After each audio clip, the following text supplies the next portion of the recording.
This is not a very nectarian section of Bhagavatam, some might consider. It's just talking about how we're not this body, boring old subject. Which better we hear about Gopi Leelas. However, we should understand that the Gopis can be understood by those who understand that we are not the body. Because if we think that the Gopis are just like us, with material bodies made of blood and stool, then we can't understand. So this basic knowledge of spiritual life, we see that here Narad Muni is talking to King Prachina Barisha, who is coming in an exalted family of actually great devotees. This Krishna says in Bhagavad Gita, Evam parampara praptam imam rajashiyo viduhu. This knowledge was received in parampara through the great kings. But this great king, despite being brought up in an exalted family, was devoid of even basic Atma Gyan or knowledge of the self. So it is important that we regularly discuss these topics. We may think that, well, we already know these things, but it's not necessarily so. Rasaraj Prabhu, I don't know if you know him, he doesn't come here hardly, but he's Bhaktivedanta Institute, he's based in West Coast USA, from South India, from a South Indian Sri Vaishnava family. Up until recently, when they all started, not all but many, worship Sai Baba and the so-called Kalki Avatar, or just nothing at all, just no interest in religion. But at least up to his generation, pretty much every Sri Vaishnava family, especially from the Brahmin family, they were worshipping the Lord of Narayana and Sri. Sri means Lakshmi. Therefore they're known as Sri Sampradaya. So he told me that they had the picture, which they in their family had been worshipped for generations, of the picture of Lord Narayana. And he was taught to offer his obeisances every day and follow all the basic rituals of the Sri Vaishnavas. But he had no idea that we're not the body, we're spirit soul, that there's a law of karma. He didn't know anything about these things until he read Prabhupada's books when he'd already gone to America for getting a job while he was working there. And he didn't know what these things were. Similarly, Bhima Prabhu, our godbrother, who's president of our ISKCON project in Juhu, Bombay, he told me he'd met some young man in Bombay who'd never heard of Krishna. Krishna, what's that? Never heard? No idea. Of course, he must have at least heard the name Krishna, because there are so many people with the name Krishna in India. I mean, one of the most famous people, they call him LK, but actually his name is Lal Krishna Advani, the ex-deputy prime minister. So he must have heard the name, but he just thought, well, it's just a name. There are so many names, and most people don't know what their name means. Several times in India, there are people that told me their name and said, oh, that's a very nice name. I said, really? What does it mean? They don't know. It's the name of Krishna. They don't know what it means. And so that culture is gone, and therefore the culture of imparting spiritual knowledge is gone, and therefore everything is gone now. With the invasion of Western, as Prabhupada says here, cow and ass culture. Usually Prabhupada talks about dog and cat culture, but as he's quoting this verse from Bhagavatam, which compares people who have no knowledge of the self is not different from the body, people who don't have this knowledge. Lord Krishna actually speaks this verse in Bhagavatam. He speaks this to the great rishis. He's telling them they're supposed to be very spiritually advanced, and they are, otherwise how are they having darshan of Lord Krishna? But he speaks this to them, that we're not the body. He speaks it in the context that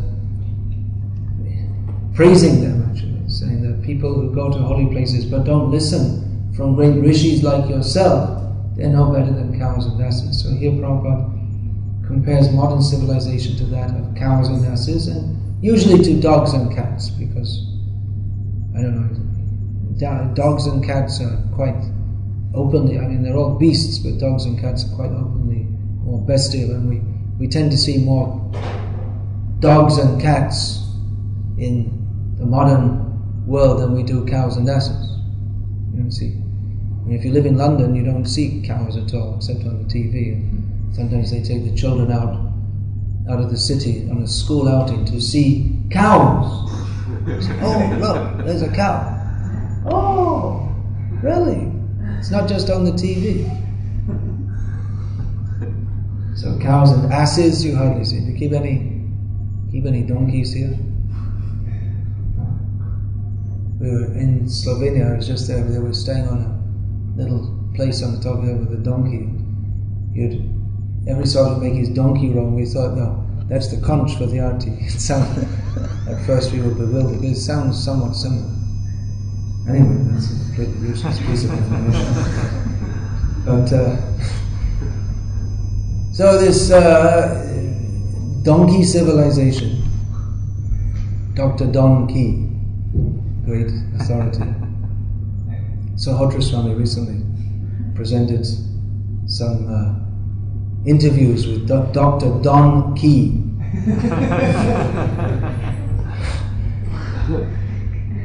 Talking about scientific certainty. It's very fun. If you want your philosophy with fun, then go see Sahotra Swami's website. He presents it very, very philosophically and very amusingly also. So it's a weblog actually. Anyway, so in this donkey civilization now that's invaded India also, so people, they've lost their culture. How is that possible? How is it possible that with such great knowledge, such tremendous knowledge, there's no comparison to the knowledge given in the Vedic literatures. This, what we have in modern civilization, so many universities in England. Every town they have two, it seems. Not only they upgraded all their polytechnics to universities, so now they have at least two. There's universities all over the place. Every second house or something is a university. But whatever they teach, it doesn't even begin.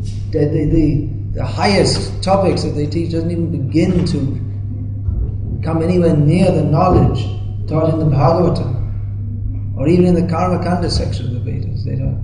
Of course, they may have departments of Indology which study this knowledge, but they study it in the so-called academic manner, in which one can never understand what is the topics of Shastra by understanding in this so-called academic manner, because the academic manner that presupposes that this topic is something for us to dissect and for us to analyze. Rather, it doesn't begin with the submissive attitude required to understand. So it's just like in the universities, some people dissect frogs, and some people study ancient Roman history, and some people study linguistics, and some people study Srimad Bhagavatam, and they attempt to analyze it and dissect it and give their opinions on it.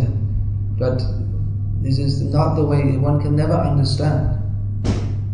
It's very arrogant to approach the knowledge of Shastra in this manner.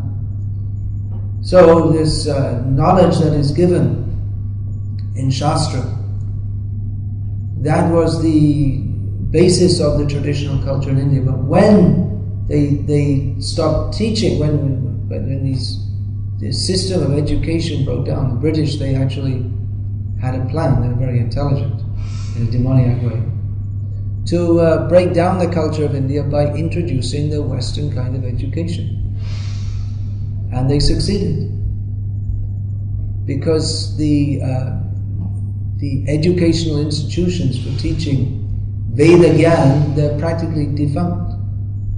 And even if a parent wants to send their child to such an institution, first of all, it's difficult to find a place where one can be properly educated in this.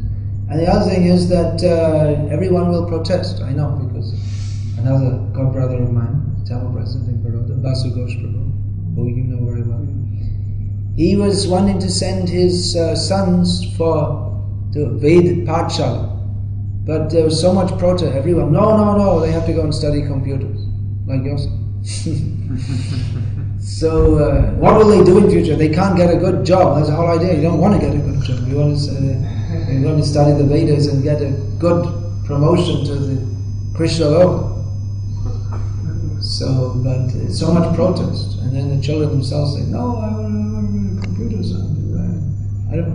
I want to work day and night, inside out, 15, 16 hours a day, and earn lots of money." And have a heart attack at the age of 35, and why should I study the Vedas? People say, what's the use? What is the use? You can't earn money. Thinking of the dogs and cats, cows and asses. The only goal of life is to earn money, in their estimation. So this Vedic culture is broken down, the knowledge is broken down, even though the culture goes on somehow or other. People still visit temples, but due to lack of knowledge in society, even basic spiritual knowledge, we find so many completely bogus organizations which imitate the actual Vedic culture, and people, just like you're saying, Swami Narayana, they're completely bogus. They've imagined that some Sahajanand Swami is Bhagavan. They don't know what Bhagavan means even. And so many like that. There's 2 Sai Babas, and I was saying this Kalki avatar in South. Anyone can get up. Anyone who's got the guts to do so can stand up and claim himself to be God. And people will accept, because there's no knowledge of the purpose of life. There's no Vedic knowledge of who is actually God. And we find increasingly that Hindus, they don't mind to eat meat, and even from families that they couldn't imagine previously, but it becomes a very normal thing. Why is that? Because they have no knowledge of Ved Shastra, that whatever is that Swakarma Phala Puman, everyone has to receive the results of his karmic activity. Eating meat is sinful. That's the minimum reason not to eat meat, because it's sinful. But they don't know, and not only don't they know, but because of this modern Western style of education, they tend to not only not know the Vedic knowledge and not accept it, but jest about it and think that it's just, what is this? We don't believe in all this. This is all foolishness. So this is the situation, because they're not being taught these things. So we have this whole purport and this whole section of Bhagavatam dedicated to understanding that we are not the body is separate from the soul. Narad Muni is in a roundabout allegorical way teaching the basics of spiritual knowledge to King Prachina Bharisha. Now, the relevance for us is this, that if we don't regularly discuss these things, then we won't know them. We may think that we know them, we may think that even our children know them, but they won't unless we systematically and regularly teach these things. That's why I made some allusion at the beginning of the class to Gopi Leelas, because we find increasingly in our society that there's a tendency to discuss so many different pastimes, not only Gopi Leela, but more of that, and it's just presumed when we discuss pastimes that we already know we're already fixed in understanding the basics. But many times we may not be.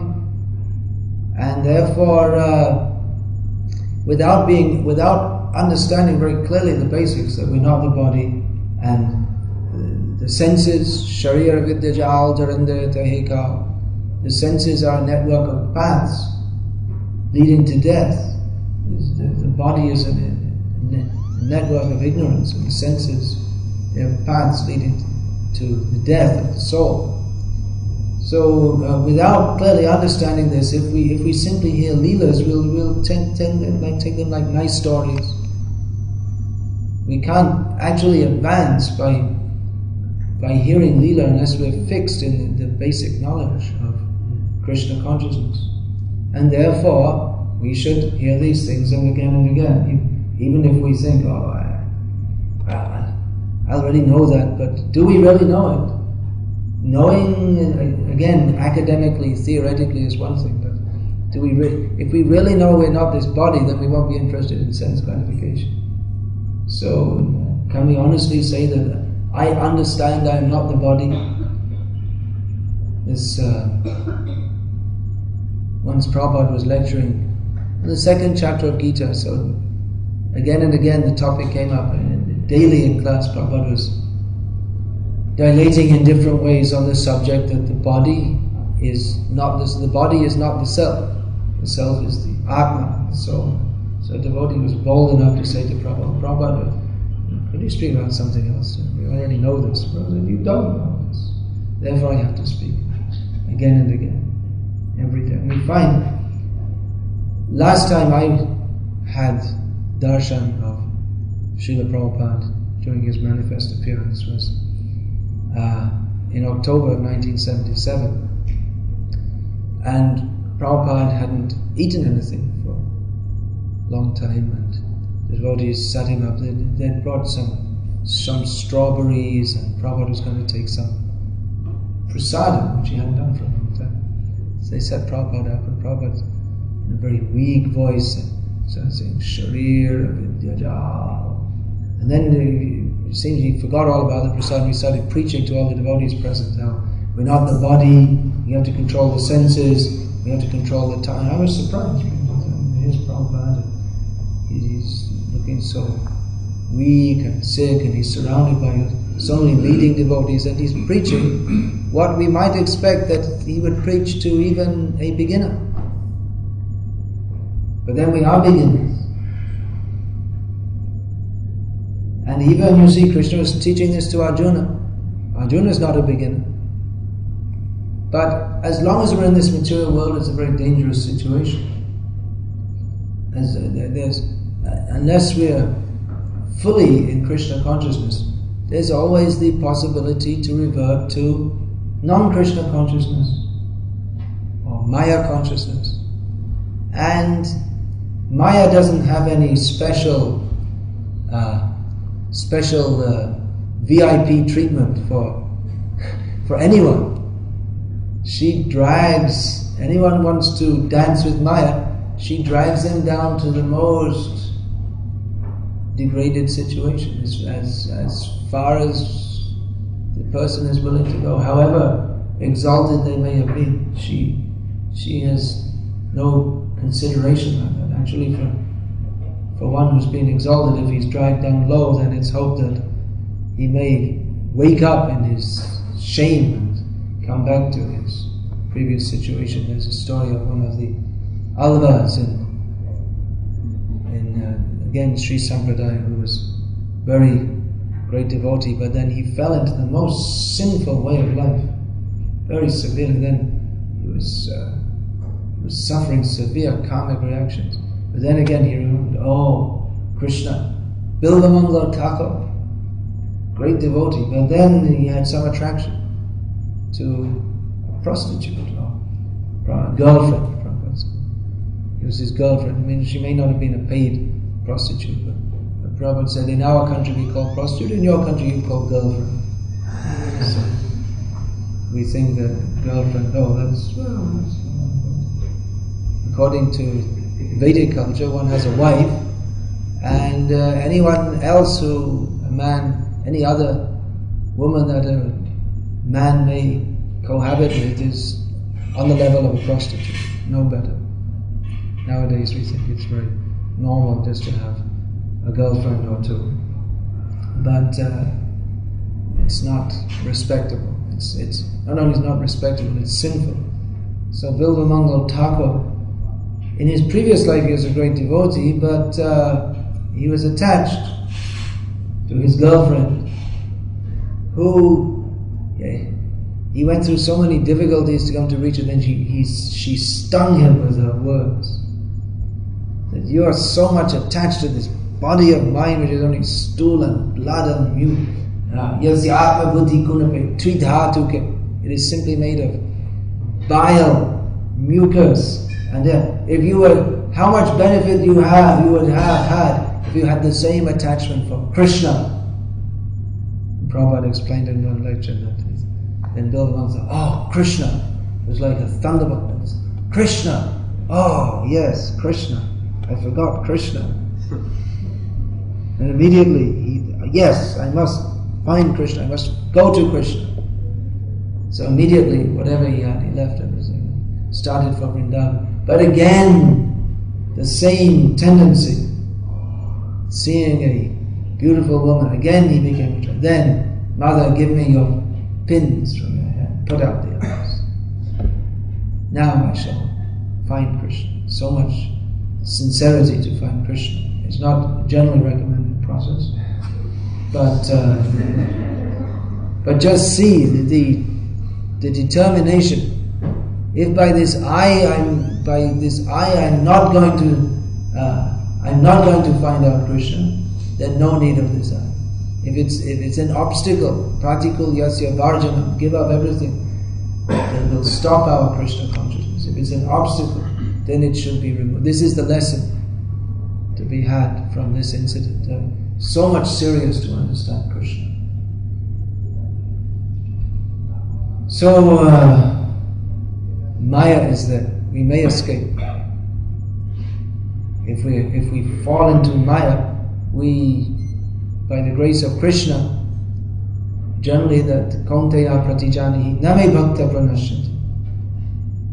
Krishna tells Arjuna to announce that, O Arjuna, declare it, that my devotee is never destroyed. Krishna looks after the devotee. But we should not take it as a license to forget Krishna.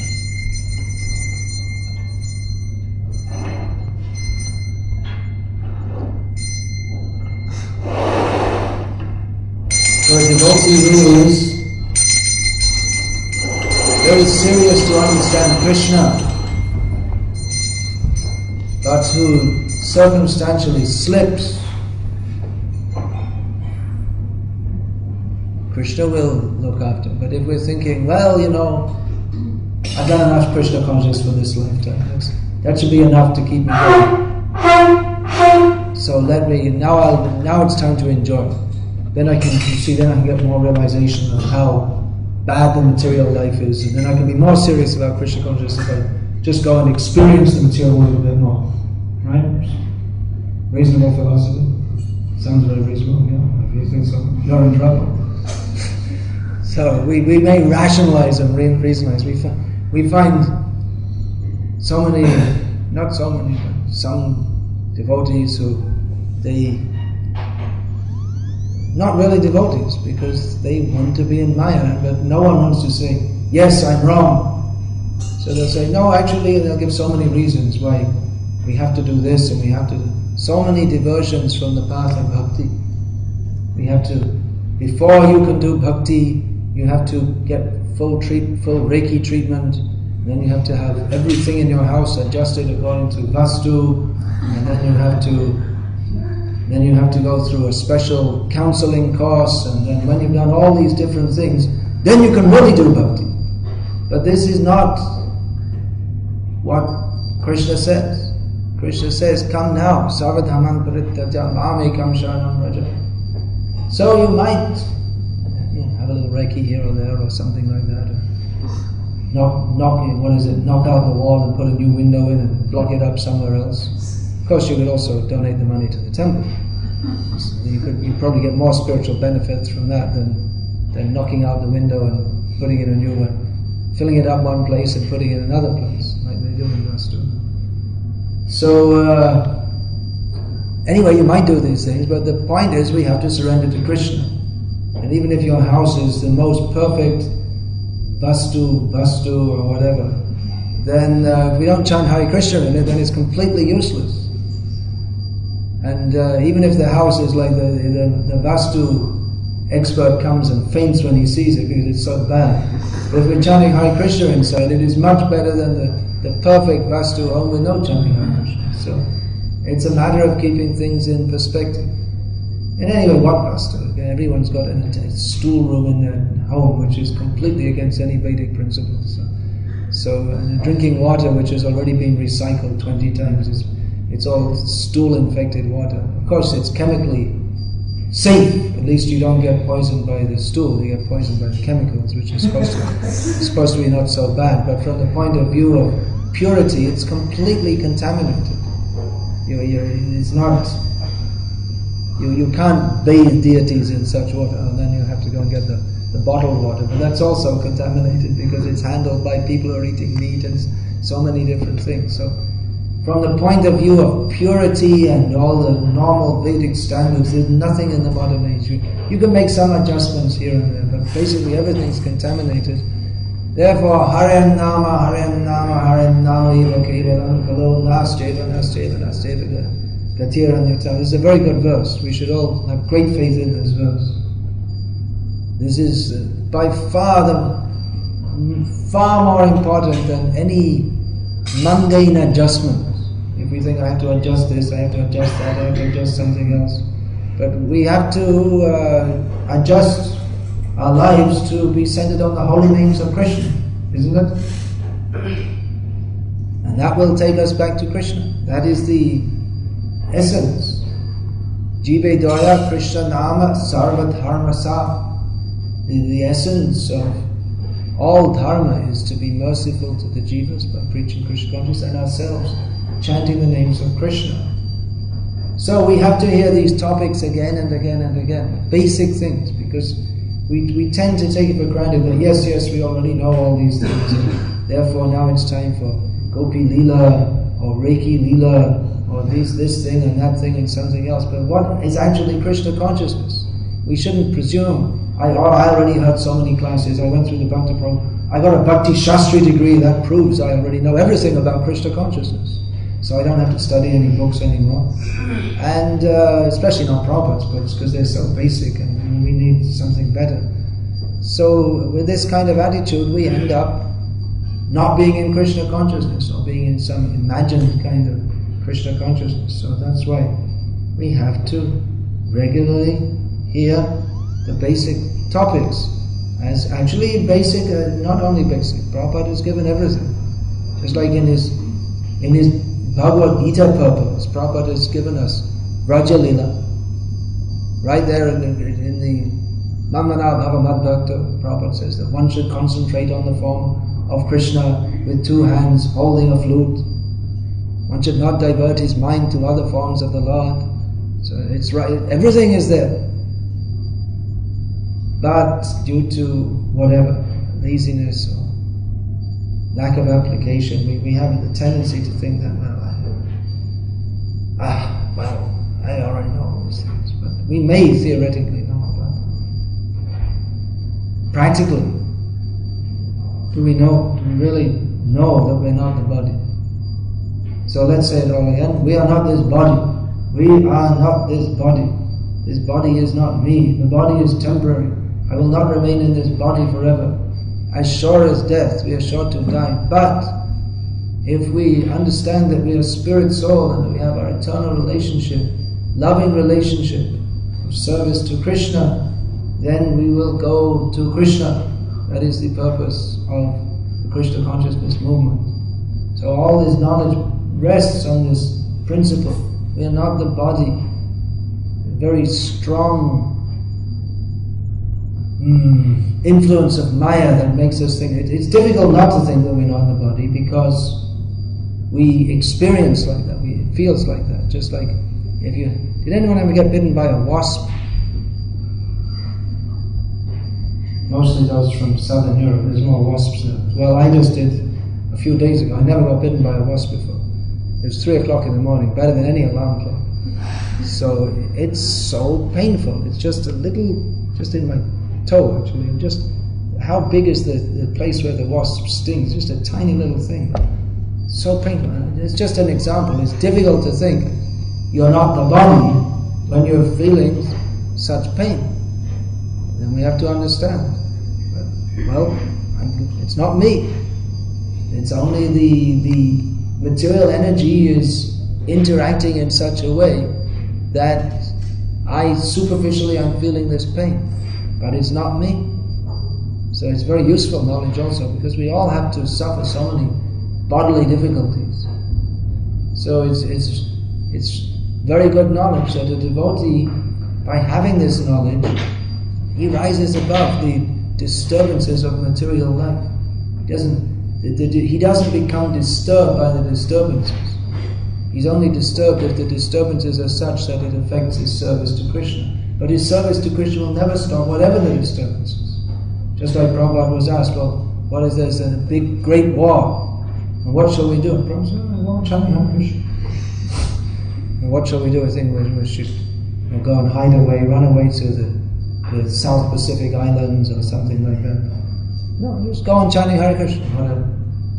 This is super. Prabhupada was in the Second World War. It didn't affect him. They were telling him he just sat down to take prasad, and then the air raid siren went off, and they're all saying, "Come on, get in the air raid shelter." I'm taking prasad. Afterwards, I'll go. Prabhupada said the bombs are falling, and I was thinking, this is Krishna in another form.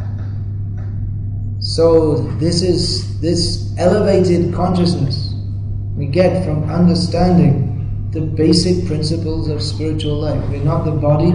Everything that goes on in this material world is simply some phantasmagoria which is nothing to do with reality. Reality is Krishna, life with Krishna in the spiritual world. We have to hear this regularly. Otherwise, we may hear about this. If we only hear about the leelas in the spiritual world, but we don't understand it, then we won't actually have contact with the spiritual world. We'll tend to think of some kind of story, and we see like that again in India. We see in India there's so many people who go to listen to Bhagavad Katha and Ram Katha, but they have no spiritual, they have no motive to make it any advancement in spiritual life. They think, oh, that was a very nice story, and we heard some nice Ram Katha. Let's go home and see what movie's on the TV now. Because they're not actually elevated by that. They take it as a pious form of entertainment, that's all. So we have to regularly hear from Prabhupada the basic knowledge of spiritual life. Prabhupada's given us everything, but he was very concerned to make our basis very strong. Because if the foundation is strong, then you can make a nice building. But if we're not concerned to make the foundation strong, you build so many buildings. You can make a nice building and it'll collapse very soon. It's not safe. If we don't have our foundation strong, then we may have a very nice building. We may know so many different Gopi Leelas and this, that, but we're not in a safe position. Hare Krishna. Is there any question about this or comment? I'm not saying Gopi Leelas should be banned, but everything should be in perspective. It's Vastu, you say. In India, when I was there recently. It's become very popular in the last 10 years or so. Otherwise, people didn't bother, didn't even know about it. So when you build a temple, Yeah, traditionally temple, you see these Sampuras, and they all design temples according to the principles of Vastu. But some of our temples all over the world are not according They're to not, Vastu. Anyway. But there is no harm or anything. That's the main thing. If we chant Hare Krishna, then Jai Shakal Vipod Bhaktivedanta Bolen Jata Nam Gai. When we chant, if we're chanting, then all bad influences will go away. Of course, we should build temples according to principles of Vastu. That's going to Shastra. I'm not saying Vastu is bad. I'm just saying that everything should be in perspective. It's not the vital principle of our spiritual lives. Can be employed, it should be employed in the service of Krishna. But the point I was making is that sometimes devotees, they get so much. There's just one example of there's so many things. Astrology, which is also a Vedic science. And Reiki is probably originally a Vedic science, because if there's any knowledge in human society, then it's coming from the Veda originally. But the tendency is that devotees seem to think that these things are essential to our Krishna consciousness, because we can get, just like from Reiki treatment or something, we can immediately perceive the result, and it does improve our life. It can do. So and then we think, oh, this is something very wonderful. But we don't understand how wonderful is Krishna consciousness, how much that improves our life. So yeah, if we're sick, we can get Reiki treatment or any other kind of treatment that helps. But the point is, sickness or health, that is not our aim. Because anyway, the body has to die. So if the body is healthy, good, we can serve Krishna with a healthy body. But if Krishna ordains, or according to some karma or whatever, we're sick, then we should go on chanting Hare Krishna. It's a matter of perspective. I'm not saying that we shouldn't, or that Vastu and all these things should not be considered, but just the tendency to take it out of perspective. I have a college which does a number of courses that don't directly present Krishna consciousness, present things like Vastu, mainly with sciences and arts, as a bridge to... Yeah, bridge. Is that appropriate, or...? Well, in traditional Vedic culture, like the Stapatis, or those who would build especially temples, they would have, because you just can't teach Vastu in some course. Any Vedic science, you have to spend years studying. If one is actually to understand, you have to study under a guru, and it's very specialized. But then ordinary people, every ordinary person in Vedic culture would have some basic knowledge of all these things, Vastu, Ayurveda, astrology, because even where to place your utensils in the kitchen, some basic things would be there. Everyone would know that. But for detailed knowledge, then the Vaidya, that means the Ayurvedic doctor, he would have detailed knowledge. And ordinary things like if you get loose motions, even without studying Ayurveda, the grandmother will run out, get a few herbs and press the juice in, you drink it, and it's finished. So that was basic grandmother's knowledge. You didn't have to go and study a big course for it. So these things maybe had as bridge preaching, but so-called bridge preaching, yeah. The problem I see with there are certain problems that can arise in bridge preaching. One is that we tend to think that the bridge is more important than the other side that we're supposed to be going over. We tend to emphasize it too much. Another thing is that we may not have very good knowledge of the other side itself, we may not have full knowledge or conviction about what Krishna consciousness actually is. I've spoken with two devotees who are engaged in academic studies, who are supposed to be they're at the university, and they're supposed to be at the university so that they can preach to and give Krishna consciousness to the academia. And I asked them, have you studied all of Prabhupada's books? No. Then what are they going to teach? They're full-time engaged in studying Kami's garbage, and their head is getting filled with this, and they don't even know what's in. They haven't even read once all of Prabhupada's books, and how are they going to preach? What are they going to do? Rather, it's not bridge preaching. They're going on the bridge and they're crossing onto the Kami side themselves, instead of bringing the Kamis onto the bridge and bringing them over to the Krishna conscious side. So if one is very much fixed in Krishna consciousness, it's possible to do like this. They're very much absorbed in Shastra and understanding the basic principles of how we receive knowledge from Shastra. So-called knowledge not received from Shastra is not knowledge at all. And what the essence is, because we may become neo-Hindus or something like that, we start to think that, for those of us who are not born in Hindu families, then we become so much enamored by all these different things that what the real thing, which is Krishna consciousness and knowledge from Shastra, we tend to think that it's more important to present all these other things, and then people can come to Krishna consciousness. But actually, it's not required, because we can directly present Krishna consciousness, and people will come. So why all this indirect stuff? Is it really necessary? Another thing is, if you find that many people, we may preach them like UFOs and astrology and so many things with the idea of but we awaken their interest not in Krishna consciousness but in something else. So that when we do eventually introduce Krishna consciousness, they might not be interested in that at all. So it's basically a way of making friendship or winning their respect. But you can do that by giving them prasadam also. So what I see, there's so much scope for preaching directly Krishna consciousness, which we're not utilizing.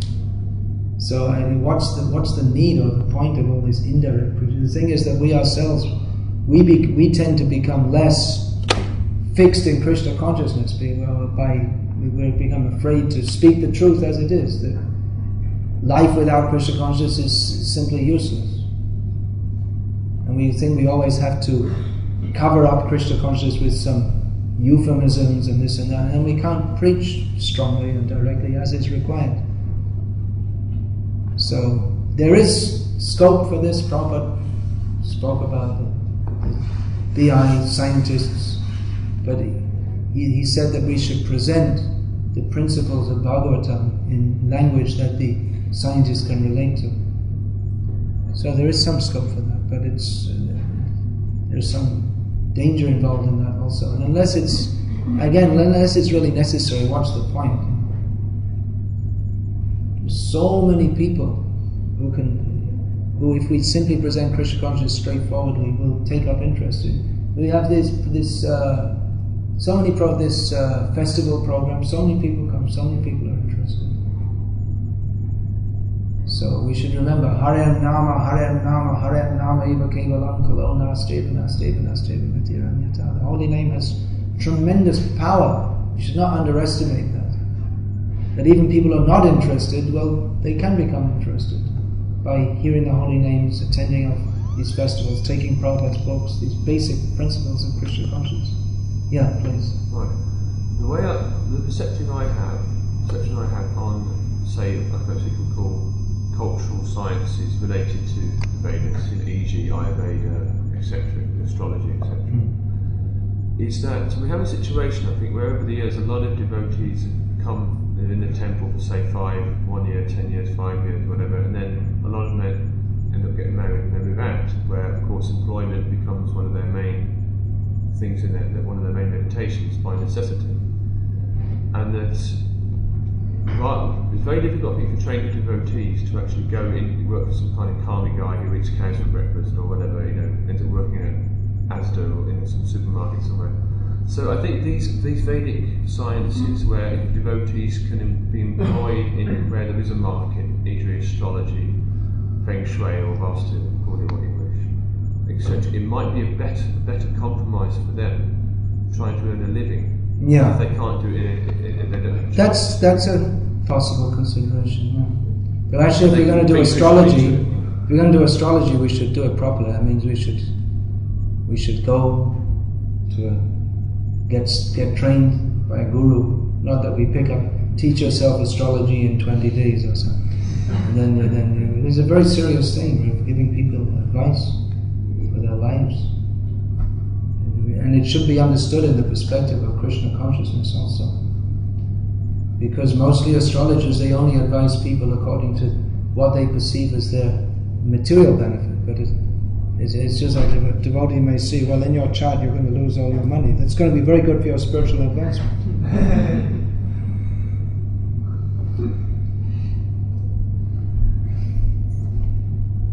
There is the possibility, but then there are all these cultural considerations that traditionally the astrologer, the doctor, they didn't take payment from people. And it tends to, the fact that we take payment that tends to cloud our discrimination also. And that's well known in the medical profession, that doctors, they're more interested in, they want to cut open your body so they can cut open your pocket. It's like, I just got an email, one devotee in India, his wife had a cesarean delivery. They all have cesarean deliveries because if they say the doctor say anyone with money, they say, oh, your wife has to have a cesarean delivery because it's very dangerous otherwise with the child. And they're all having because they get money from doing it. Why so many? It's some money. Any birth is dangerous. But they say, oh, cesarean. So that tendency is there, that when one is doing for money, then one tends to be clouded. So therefore, one's whole approach tends to be clouded. So really, what we need to do is go back to the land and have simple society based on Vedic principles. Then all these cultural anomalies, and then we can really start to work on these cultural anomalies. Why devotees, they should have to work in some supermarket, or even work as an astrologer, getting money. So that's maybe better than working in a supermarket, maybe. But maybe it's not also, because at least in the supermarket it's clear you're doing a job and you're getting money. But if you work if you're an astrologer, then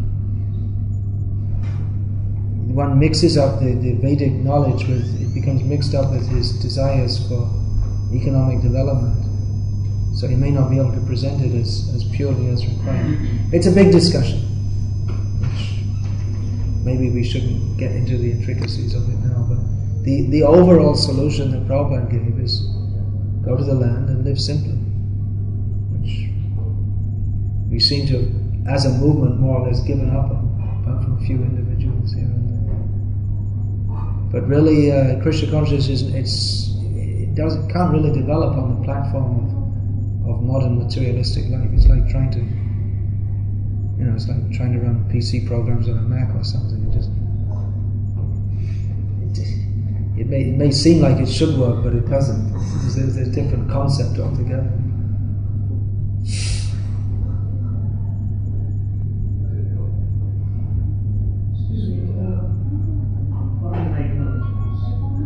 Sorry? Pardon my ignorance. You shouldn't be ignorant. In this particular field. You should know all these things. i.e.,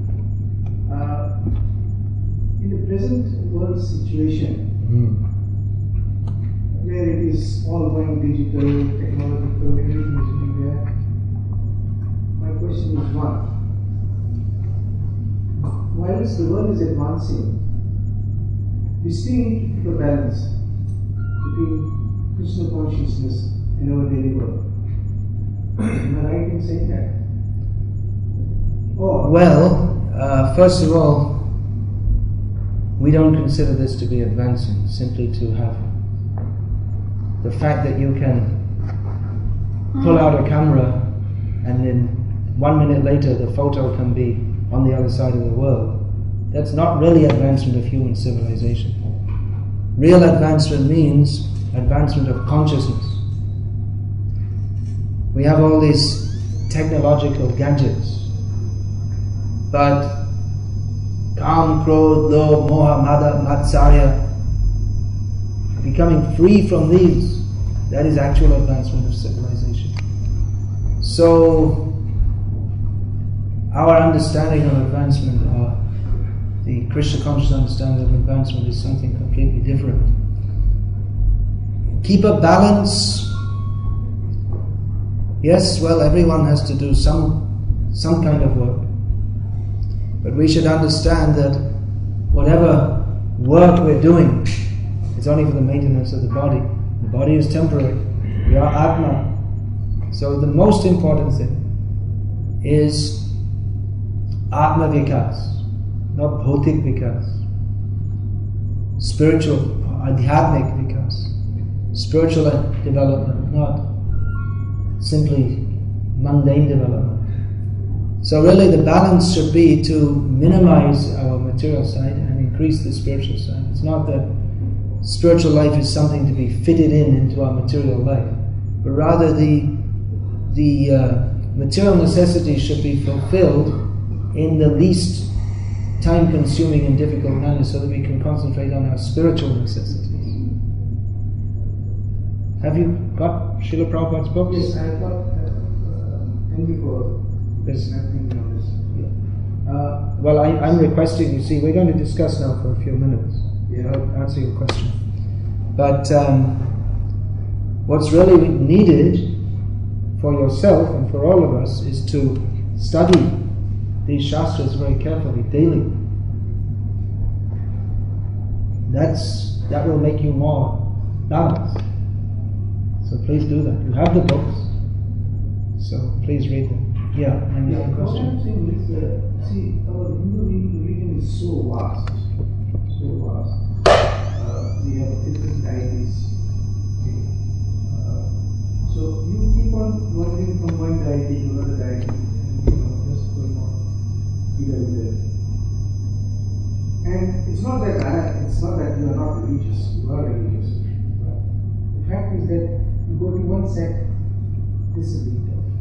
You go to another sect, this is being taught. The question is not being negative based on this. Okay, I'm talking in the total sense of bias. What is that really? Okay, I have today become Christian consciousness. Tomorrow I go to another temple and this is what it is. So, what is that sort of thing that should come to our mind and say, okay, this is it? Yes, that question we should find the answer to. Otherwise, in this life we'll be wandering from temple to temple, and then in future lives we'll be wandering from body to body. If we don't find out what is the actual truth, you should find out. That's why I'm saying you please read these books. Because in these books, which are the original shastras, is described what is that param satya. What is the absolute truth? What is the highest truth? Not presented in a dogmatic or sectarian way, but the original shastras presented with commentaries which follow the teachings of all the recognized acharyas. So, we will say, Ishvara Parama Krishna. Krishna is the supreme absolute truth, supreme personality of Godhead. And if tomorrow you may go to another temple and they'll say something else. So my proposition to you is that you have these books, you please study, you apply your intelligence, which is given to you by God, and pray to God. That whoever you are, you please reveal yourself. And if you're sincere, we are confident that without our having to try to harangue you or brainwash you, you will clearly understand that indeed Krishna is the supreme absolute truth, and surrender to Him is the purpose of life. Agree, 100%. You go to Vrindavan. Actually, if you don't mind, I may finish this here because I'm sorry. we can talk outside. Is it alright? Because I think the others. You all want to go on with this question? Yes, or you all have different duties? I'm supposed to finish at 8:30. Anyway, if you don't mind, we can go on. Sorry? No one's protesting. Alright. Alright, okay, go on. Should I go? Yes. I have traveled around everywhere in India. I've been to Vrindavan, I've been to Shikesh, I've been to many places. Feeling that I don't say that, no. If you go to Vrindavan, you have so many temples, this ashram, that ashram, that ashram. You have speakers going down here and there, So why all these people do not congregate and follow one thing? So Vrindavan is a seat of Krishna. Why is it not that everybody congregates? Now if you go to down south, okay, you go to Haridwar, so you go to Nagwara, okay, you have that. You go to down Tripudi Balaji, different sort of people have. It centers to one place. All right. Well, Nathdwara, Tirupati, they're all places of worship of the same Krishna, Yes. Vishnu. Yes. So that is the same Krishna being worshipped in different forms. Why there are many sects is described in Srimad Bhagavatam. Just pardon me. See, you go to Vrindavan, yes, you get darshan of properly. You go to Nathdwara, when you get just a glimpse of Srinathji, okay? There are priests who have whips on their hands. Come on. So why is that not coming into their minds? And they are priests. Let's go back to the first question. Why there are so many sects? Yeah. That is described in Srimad Bhagavatam because there is one absolute truth. But Maya takes many forms, and even in the name of worship of Krishna, that may be influenced by Maya. Just like so many people come to this temple and then they play football on the lawn. I don't know if they do now, but they used to. They still do like that? Cricket. So they're coming to Krishna, but not really very interested in Krishna. So some Krishna consciousness is there, but Maya also. So when we're very sincere and serious to understand Krishna, Krishna will reveal to us the path by which we can go to Him. About the priests whipping, well, the temple's too small. And it's not, it doesn't hurt, it's just some tassels. So if I go to Hare Krishna, So, if I go to Hare Krishna Delhi, you can just as open over here, you take darshan. No, even you see in many of the temples, just like on Janmashtami Day, we have the same in our temples in India. They have barriers and people are moved on. It's just practical. That's all. Practical. You worship Krishna at home and you can have darshan. Or you come here, now you can have darshan. As much as you like. No, I'm not criticizing. Hare I Krishna. just think, I cannot understand something that. Alright, yes. There are many things to be understood. Many things. So I request you please make a point of reading Prabhupada's books. Now, to read these books, one will have to have more than curiosity. One will have to have genuine sincerity to understand Krishna. That's a challenge for you. How much do you want Krishna? Hare Krishna. I'll finish them. Hare Krishna. You didn't put the, I think with this